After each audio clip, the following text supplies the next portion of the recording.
I'm turning this old farmhouse located just outside of Rochester in regional Victoria into a modern country home. Complete with wraparound deck, a huge internal revamp, a new kitchen, a new ensuite, and some much needed infrastructure, and his farmhouse is starting to take shape. And this week, it's the landscaping, it's the finishing touches to the interior, and the grand tour. Welcome to Country House Facelift. When you're feeling lonely.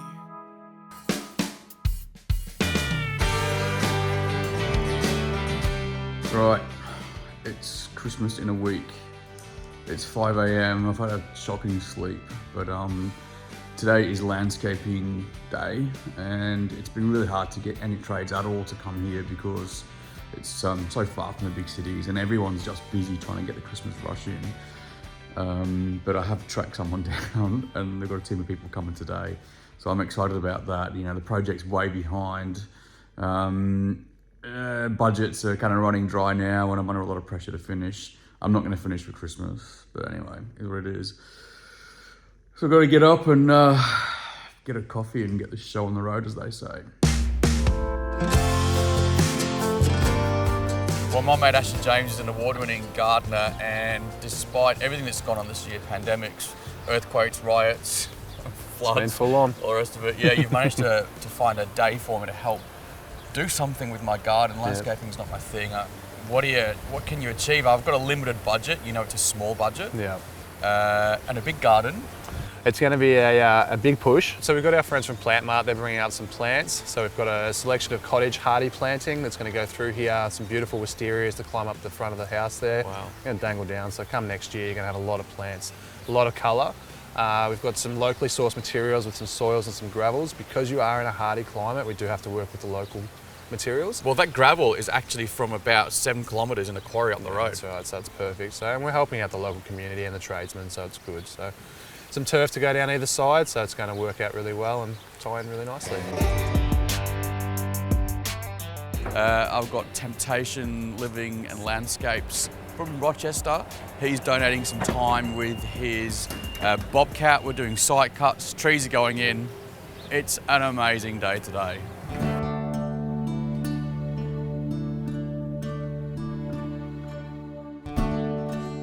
Great job. Thank you. It's been a big day, but I've still got a little more to go, but we're getting there. Yeah. It's come up really nice. For those thinking about getting a garden designer in to think about, I guess, their garden space, what's the difference between kind of doing it yourself and getting a professional in to design their garden?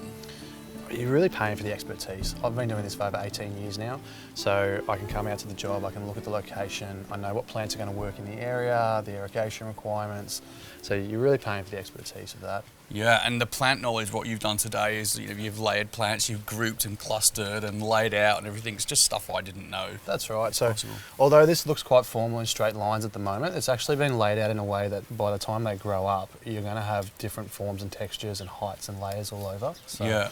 It's just that knowledge that just comes with years of doing it.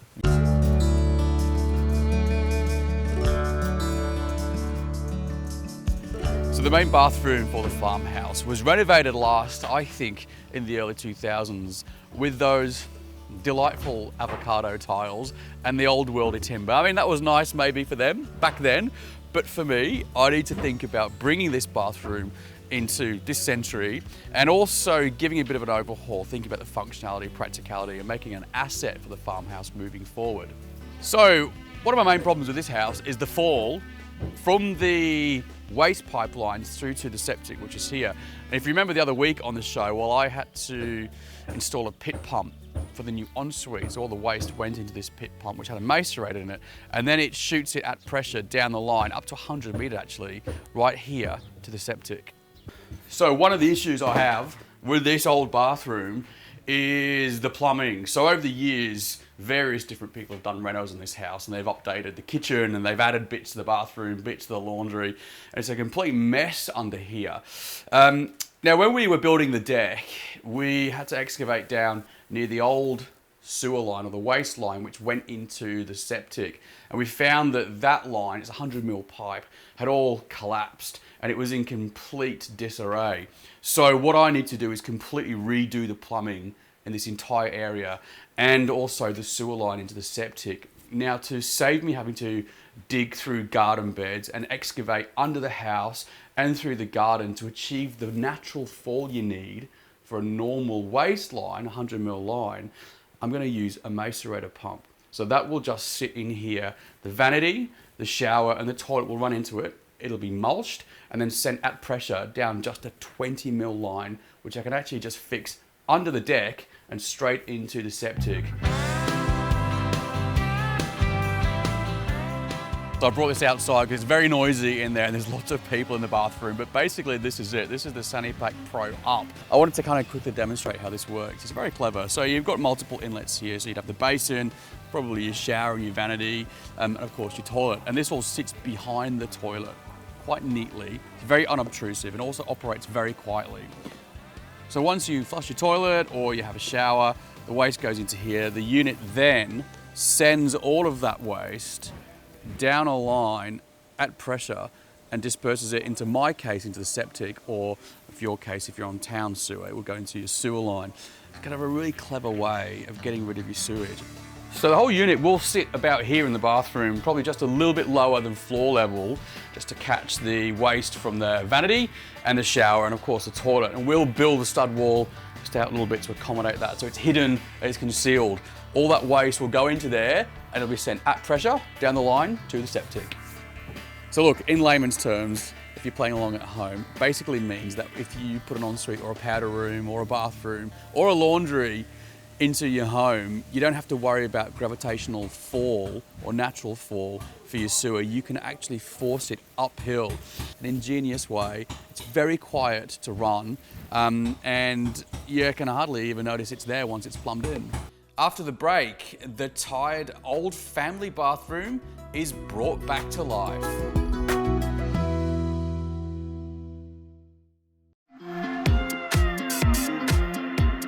So I'm almost finished now. Literally, it has been 10 months, 10 long months of stopping and starting, but the finish line is definitely in sight now. For lots of different reasons, I've actually left the main bathroom till last. Now, the brief between Dani, my supplier, from myself, and the agreement between all of us was to create two beautiful bathrooms that were light, that were bright, that had a bit of a rustic feel and would look good in a farmhouse or in the middle of any big posh house in the middle of the city. I mean, it's quite a weird brief, but we are getting there. So for me, I'm actually going to keep both bathrooms pretty much the same. I'll have the same tiles, the same fixtures, the same fittings, just slightly customized for the different size over there in the main bathroom. But for me, you know, bathrooms, I need to feel them. There's so much more to a bathroom than just being functional. Renovating regionally comes with its own set of problems as well. It's really important that I worked with just one supplier for all of this stuff, and that one supplier has supplied all of my bathroom hardware, my fixtures and fittings. So I've been working with Reese and their experts on this to kind of bring to life the vision of Dani, who's the interior designer, and all her ideas, and then kind of just do some fine tuning to see what actually might work and might not work for, you know, my bathroom and my water supply issues. And Reese offered me a bit of advice on what may or may not work in terms of my budget. So I had to be realistic about that. And also the way we're building the house too. So sometimes things happen outside the designer and the planner's control, and then you have to make adjustments on the way. So it was very valuable insights from those guys.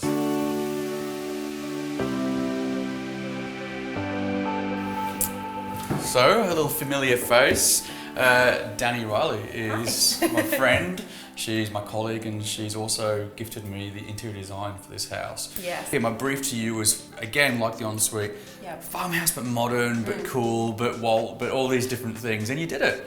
Yeah, we did. I mean, obviously budget was a huge thing in here too, so we needed to select finishes and fittings that were going to work with what you were able to spend on this home.